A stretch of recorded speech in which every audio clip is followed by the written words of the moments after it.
You're making a ton of money on your Airbnb, but you're getting killed in taxes, aren't you? That's because Airbnb hosts don't know the savvy tax saving strategies that real estate investors know. My name is Renee with EBI Partners, and EBI is evidence-based improvement, where we help improve your health, wealth, and market share. And today, we're talking about your wealth. My business partner, Don Thornton, and I have a real estate investing business in the state of Florida, where we are experts in short sales. We have had an A-plus Better Business Bureau rating since 2004. We have some tax saving strategies for you. And in this video, specifically around minute 8, he talks about Airbnb, but you're going to want to watch the whole thing. And stick around to the end because we're offering you a free gift. Spoiler alert, if you mention Renee when you call the number below, you'll get a free tax strategy to see how this tax strategy will work with your Airbnb and all the rest of your investments. Hey everybody, I'm Forbes Riley and welcome to our show. You know, there's something that you probably don't know. You're paying too much in taxes. Well, maybe you are, maybe you're not. I don't know. In fact, I trust the people around me, but I don't know either. I'm not going to read a tax code and it changes every year. Well, my guest today, get this, is your tax savings best friend. Come on, we all need one of those. I want you to meet a very special friend of mine, Don Thornton. Welcome to the show. Thank you for having me. I'm so thrilled to be here. Well, I think we're all thrilled to hear what you know. Now, before we get into the tax part, give me a little bit of background on you. I tell you what, I have an unusual story in the sense that I went off to Russia, the Soviet Union, back in my early 20s, thinking I was just going to go work at the embassy as an intern for a couple of years, get fluent in the language, go back, be a diplomat, and everything blew up. The wall came down. All of a sudden, now the Soviet Union was gone, Russia was here, and I got caught up in this incredible, amazing time in the 90s where if you had an American passport and you spoke fluent Russian, you could write your own ticket. Really? And so I was no business experience whatsoever. Next thing you know, I'm managing a installment or an installation plant for Polaroid, a joint venture with the Atomic Energy Ministry and Polaroid. I didn't know anything, but I spoke Russian and I had a blue passport. And next thing you know, I caught the bug and said, no, I'm doing business. I'm not going to do the diplomacy. Screw that. Yeah, it's kind of fun to make money, isn't it? Oh, it's fun. Yes. All right, so now you're over there in Russia, you're making money, and? Well, I stumbled upon some 60 millimeter movie cameras in a warehouse. Right. Just sitting there, like about 300 of them. Okay. So I bought 5 of them. I took a leave from my job. I flew to LA and started going around to all the film schools in Southern California saying, hey, I've got this portable, inexpensive 60 millimeter movie camera. Wait, what kind of? 16 millimeter movie 16 camera. millimeter, oh wow. Okay. Yes. So I just had 2 samples. I left Southern California a week later with $50,000 of checks in my pocket. Took that, opened up a bank account, got a company, flew back and bought 400 cameras. Wow. Okay. And so I started selling them for $500 a pop. Good business. And I said, you know what? I got the entrepreneurial bug. I'm going to do this. And so I did that for the next 5 years, and it was great. That is awesome. When you make money, though, you realize you have to what? Pay taxes, yes. And so how did you go from being that business guy to understanding the taxes? Pure, hard, painful experience of paying too much, writing those checks every tax time, tens of thousands of dollars going out. I would estimate that probably 40% of my profit over the last 20 years has gone to the IRS. And it was way too much. I felt like and I knew there had to be a way. Because, you know, there are people out there. I mean, Warren Buffett famously said that his secretary pays more in taxes than he does.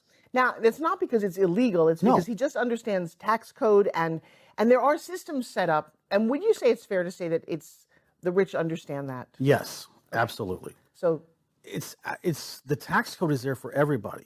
Okay.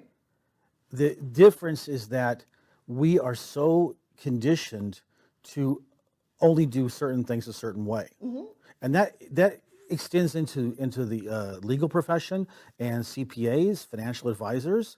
They have been trained to do things in a certain way, and if it's against what the orthodoxy is, then they're not gonna promote it or not gonna advise their clients because we've always done it this way. We'll keep doing it this way. Well, it's funny. I don't think I got educated in taxes. I was working as an actress and I was all of a sudden making a lot of money. And I didn't realize the difference between working for yourself, working for someone else, W-2, 1099, deductions. Who knew what deductions were? Right. And I had a field day with understanding that as a performer, you had a lot of deductions.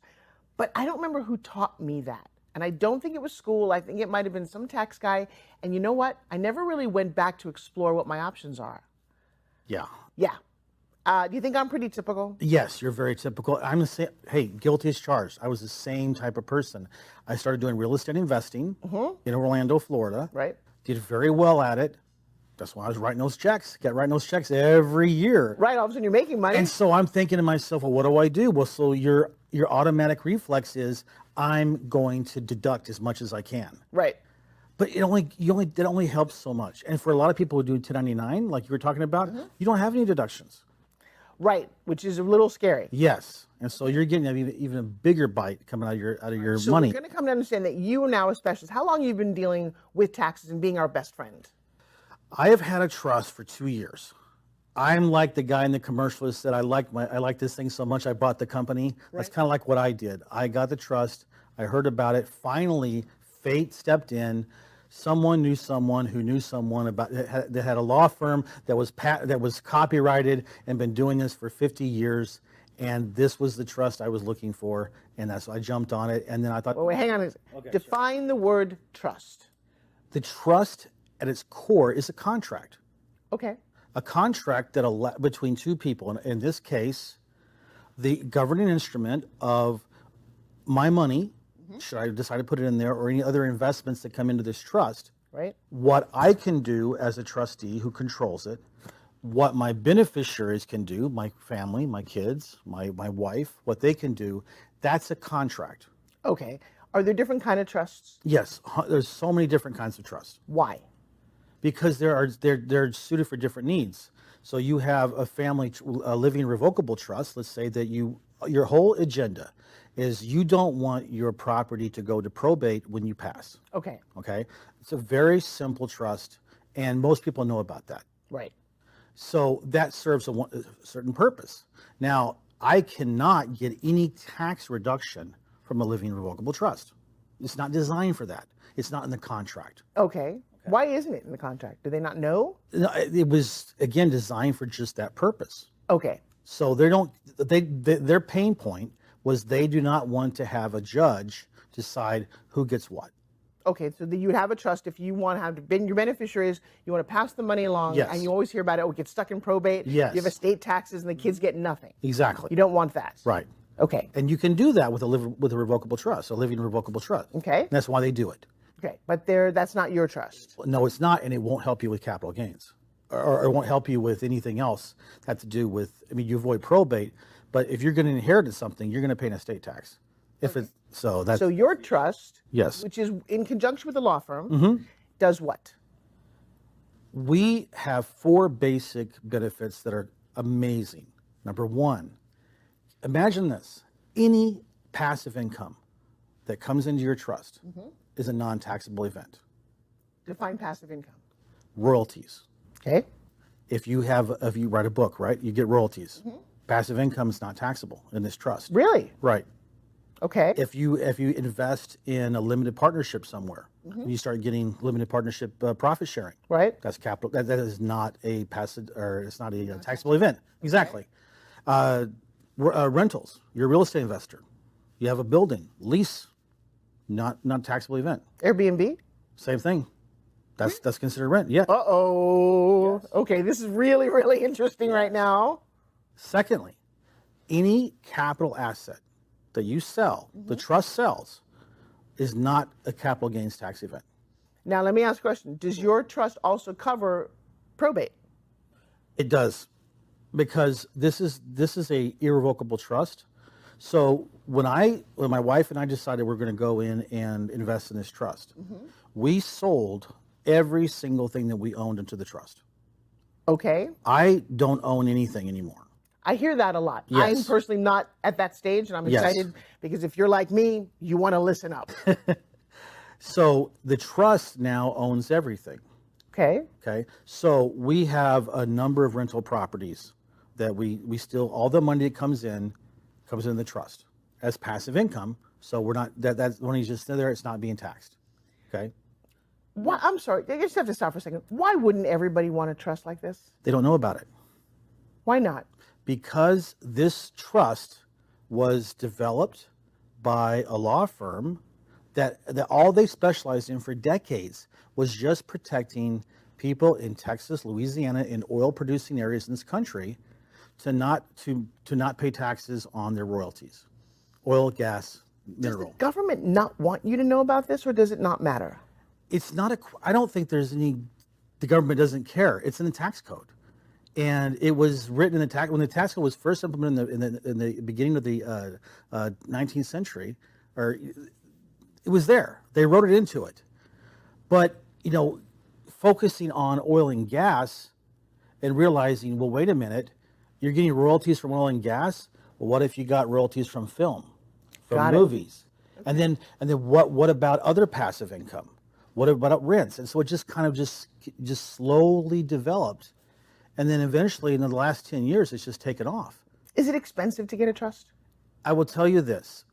What your trust does determines the price. So, you can go, if all your function, your trust is you want to avoid your assets going through probate. Right. Then, that's going to cost, $2,000, $3,000, something like that. Reasonable. Right. You can go anywhere you want and get that. I'm sure you know about proprietary property, right? When something's copyrighted and proprietary, you're going to pay more. Plus, the value you get from that is why the price is going to be more, the investment. For me, I was able to recoup my investment in the trust the very first year. After I filed my taxes, it was like, whoa. First time in my real estate investing career where I've made millions in short sales investing. Yeah, let's talk about that for a second. So, because I really didn't qualify how successful you really are. We jumped from Russia to trust, but there's a big thing in the middle where you're probably one of the most successful short stay real estate investors ever. Yes, I flipped well over 3,000. I lost track after 3,000 flips I did. Wow. And, during the Great Recession, I mean, you couldn't swing a dead cat without finding in Florida, without hitting a foreclosure property that was upside down on their mortgage. And you just knew what to do? I learned. I did not, honestly, I was the typical person. I went to a seminar. I learned about short sales. I thought it was the most brilliant strategy I'd ever heard of, that you could create tens of thousands of dollars of profit out of thin air just by negotiating, not risking a dime of my own money. And I could say to a bank, all right, you say it's worth $100,000. I say it's worth 50. Okay. Then we usually come, okay, they'll say, okay, take it for 60. Boom. Now I just made $40,000 in profit. So I said, I'm doing that. So I learned, no one taught me. I learned by the School of Hard Knocks. I got better at my craft. And then this was like in the early 2000s. Right. By the time the Great Recession hit, I was on top of my game, and I was just reeling them in, and it was great. Did you stop to create a course and teach the rest of us? I was limited in my way of thinking. Okay. I had a very closed mentality of, this is mine, I don't want to share. If I knew then what I knew now, oh yeah, I would have gone out there and taught it like I made more could. passive income to fund the trust. Absolutely. We live and learn. Oh, well, that's why we're here on this show. Yes. Because what you know is so valuable, so important. Would you talk to my audience and tell them why this is one of the most astounding things they really need to pay attention to? Taxes are the biggest source of expense that you have in your life, especially if you are a business owner or you're a 1099. If you're not W-2 income and you're making a substantial amount of money, probably 30 to 40% of your profit is going to the IRS every year. What could you do with that $40,000? Could you expand your business? Could you invest more in the education for your children? All of that stuff is going away from you. It's like having a partner that does nothing for your business. but you have to pay that partner every single year. Now think about when you think about that, and now you have a legal mechanism to be able to keep that money to invest how you want to. Now, how's it going to help you in your business or in your life? That's why I'm your tax savings best friend. You really are.